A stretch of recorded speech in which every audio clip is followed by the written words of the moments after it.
பெங்களூரு பாரதிய ஜனதா கட்சி அலுவலகம் அருகே சிலிண்டர் வெடிப்பு நிகழ்ந்துள்ளது.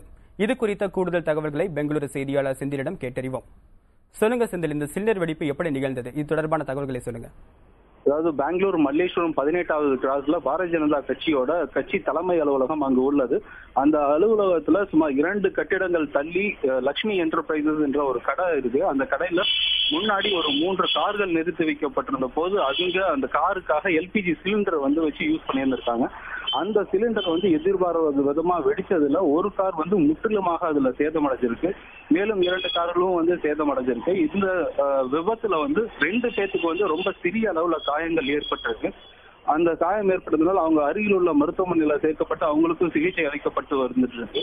ஏற்கனவே கர்நாடக அரசியலுக்கு சட்டமன்றத்துக்கு தேர்தல் அறிவிக்கப்பட்டிருந்த நிலையில பாரதிய ஜனதா கட்சி அலுவலகத்துல நூற்றுக்கணக்கான தொண்டர்கள் அங்க கட்சி வேலைக்காக கூடியிருந்தனர். இந்த நிலைமையில அவங்க நூற்றுக்கணக்கான தொண்டர்கள் அங்க இருக்கிறப்ப பக்கத்திலேயே இந்த வெடி விபத்து ஏற்பட்டது அங்க ஒரு பெரிய பரபரப்பை ஏற்படுத்தியிருக்கு.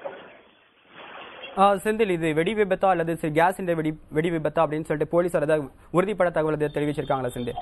இந்த சம்பவத்தை எடுத்த தற்பொழுது பார்வையிட்டுள்ள போலீசார் உறுதிப்படுத்திருக்காங்க. இது எல்பிஜி சிலிண்டர் காருக்காக பயன்படுத்த அங்க வச்சிருக்காங்க. அந்த சிலிண்டர் வெடிச்சதுனாலதான் இந்த விபத்து ஏற்பட்டிருக்கு. மற்றபடி வேற வெடி விபத்து இல்லைன்னு சொல்லி தற்பொழுது அங்க ஆய்வு செய்துள்ள போலீசார் இதை உறுதிப்படுத்தியிருக்காங்க.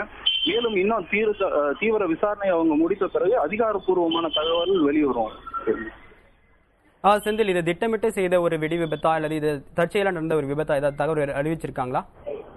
தற்பொழுது அங்க ஆய்வு செஞ்சிட்டு இருக்க போலீசாரும் அருகில் உள்ள பொதுமக்கள் அவங்க கொடுக்கிற தகவல் என்னன்னா, இது காருக்கு பயன்படுத்துறதுக்காக வச்சிருந்த சிலிண்டர் வெடித்ததுன்னு சொல்லி அங்க இருக்கவங்க எல்லாமே உறுதியா சொல்லிட்டு இருக்காங்க.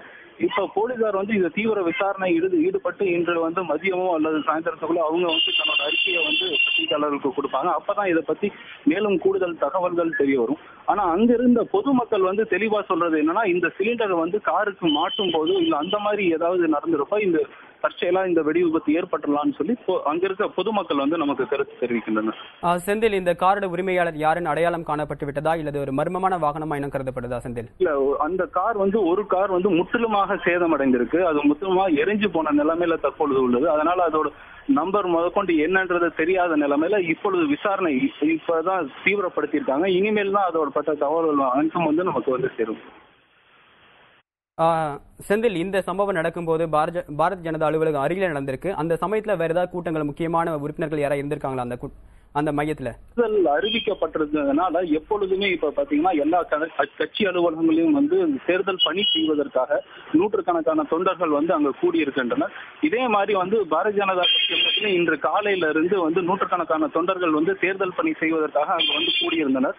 அந்த கட்சி அலுவலகம் பக்கத்துல பாத்தீங்கன்னா ஒரு குறுகிய சந்து இருக்கு. அந்த குறுகிய சந்துல தான் அந்த பக்கத்திலேயே இருக்கிற அந்த கடையில தான் இந்த வெடி விபத்து ஏற்பட்டிருக்கு. ஆனா பெரிய அளவுல இது சேதம் ஏற்படுத்தாமல் சிறிய அளவுலயே சேதத்தை ஏற்படுத்தியிருக்கு. ஆனா அந்த விபத்து நடந்த போது பக்கத்திலேயே நூற்றுக்கணக்கான தொண்டர்கள் அங்க நின்றுட்டு இருந்தாங்க. செந்தில், இந்த விபத்து நடந்த போது நூற்றுக்கணக்கான தொண்டர்கள் அங்க இருந்தா சொல்லியிருக்கீங்க. அது இல்லாம இந்த பொதுமக்களுக்கும் தொண்டர்களுக்கும் ஏதாவது பாதிப்பு ஏதாவது ஏற்பட்டிருக்க இந்த விபத்தின் போது? இந்த 2 பேர் பொதுமக்கள் தான் சிறிய அளவுல அவங்களுக்கு காயம் ஏற்படுத்த, ஒருத்தருக்கு கையிலையும் இன்னொருத்தருக்கு காலையும் சிறிய அளவுல காயங்கள் ஏற்பட்டு அவங்கள அருகில் உள்ள மருத்துவமனைக்கு எடுத்துட்டு போயிட்டு இருக்கிறதா தகவல் இருக்கு. நாம அங்கேயும் செய்தி தற்போது செய்து வச்சுட்டு இருக்கோம். இன்னும் கூடிய விரைவில் எல்லா விவரங்களும் வெளியில வரும். செந்தில், தற்போது இப்ப அந்த பகுதி எந்த அளவுக்கு பாதுகாப்பு பலப்படுத்தப்பட்டிருக்கு? அது இல்லாம வேற ஏதாவது முன்னெச்சரிக்கை நடவடிக்கை மேற்கொள்ளப்பட்டிருக்கா செந்தில்? ஏற்கனவே மல்லேஸ்வரம்ல அது ரொம்ப ஜன நெருக்கடியான அது பகுதி தான். ஆனா பாரதிய ஜனதா கட்சி அலுவலகம் அங்க இருக்கிறதுனால ஏற்கனவே தேர்தல் பணின்ற காரணத்தினால அங்கு துப்பாக்கி இந்த போலீசார் 24 மணி நேரமும் அந்த கட்டிடத்துக்கு பாரதிய ஜனதா கட்சி அலுவலகத்துக்கு பாதுகாப்பு பணியில ஈடுபட்டு தான் வருகின்றனர். அதனால அங்க எப்பொழுதுமே போலீஸ் பாதுகாப்பு இருக்கு. தற்பொழுது இந்த விபத்து ஏற்பட்டோன்னா தீயணைப்பு துறையினர் அந்த தீ அணைக்கிறதுக்காக எல்லாவித முயற்சியும் ஏற்பட்டு அது வெற்றிகரமா முடிச்சிட்டாங்க. மேலும் பல போலீசார்கள் அங்க பாதுகாப்பு பணிகளை தற்போது அதிகப்படுத்தப்பட்டுள்ளனர். செந்தில், அந்த பகுதியில் மீட்பு பணிகள் இப்ப நடந்துட்டு இருக்கு. அந்த பகுதியில் ஏதாவது சிசிடிவி கேமரா இருக்க வாய்ப்புகள் ஏதாவது இருக்கா? அது தொடர்பாக காவல்துறை தகவல் சொல்லியிருக்காங்களா செந்தில்? இல்ல, பாரதிய ஜனதா கட்சி அலுவலகத்துக்கு வெளியில சிசிடிவி கேமராக்கள் முழுவதுமாக பொருத்தப்பட்டுள்ளது. அதையும் ஆய்வு செய்ய இருப்பதாக போலீசார் தெரிவித்துள்ளனர். மீட்பு பணிகள் இப்ப எந்த அளவு நடந்துட்டு இருக்கு செந்தில்? மீட்பு பணி முழுவதுமாக தீ இப்பொழுது அணைக்கப்பட்டுள்ளது. அந்த 3 காரும் சேதம் அடைந்திருக்கின்றன. மேலும் வந்து காயமடைஞ்சவங்க பக்கத்துல இருக்க மருத்துவமனையில அவங்களுக்கு சிகிச்சை அளிக்கப்பட்டுள்ளது. தீ வந்து இப்ப முற்றிலுமாக அணைக்கப்பட்டுள்ளது. இந்த குண்டு வெடிப்பு, அதாவது இந்த சிலிண்டர் வெடிப்பு நடந்த உடனே எவ்வளவு நேரத்துல மீட்பு படையினர் வந்து சேர்ந்தாங்க இந்த இடத்துக்கு? வேற என்ன மாதிரி நடவடிக்கைகள் எடுத்திருக்காங்க? அதுல இருந்து ஒரு 1/2 கிலோமீட்டர் தொலைவிலேயே வந்து தீயணைப்பு படையோட ஒரு வாகனம் வந்து நிறுத்தி வைக்கப்பட்டது. அதனால உடனடியாக கிட்டத்தட்ட 1/2 மணி நேரத்துக்குள்ளேயே அவங்க வந்துட்டாங்க. வந்த உடனே பெரிய அளவுல பாதிப்பு அதனால தவிர்க்கப்பட்டது. செந்தில், இதுவரை அதிகாரப்பூர்வமாக எத்தனை பேர் காயம் ஏற்பட்டிருக்கு? வேற ஏதாவது அசம்பாவிதம் நடந்திருக்கிறதா தகவல் வந்திருக்கு? அதிகாரப்பூர்வமா வந்திருக்குங்களா? இதுவரை அதிகாரப்பூர்வமா எந்த தகவலும் வரல. அங்கிருக்க அருகையில் உள்ள பொதுமக்களும் சோதனை செஞ்சு வர அந்த மீட்பு பணியில இருந்த போலீஸ் அதிகாரிகளும் நமக்கு தெரிவித்ததுன்னா 2 பேருக்கு லேசான காயங்கள், மிக லேசான காயங்கள் ஏற்பட்டிருக்கு. அவங்கள மருத்துவமனைக்கு அனுப்பிச்சு வச்சிருக்கோம் அப்படின்னு தான் அவங்க சொல்லியிருக்காங்க. வேற யாருக்கும் காயம் ஏற்பட்டதாக இதுவரை தகவல் இல்லை. உங்களுடைய தகவலுக்கு நன்றி செந்தில்.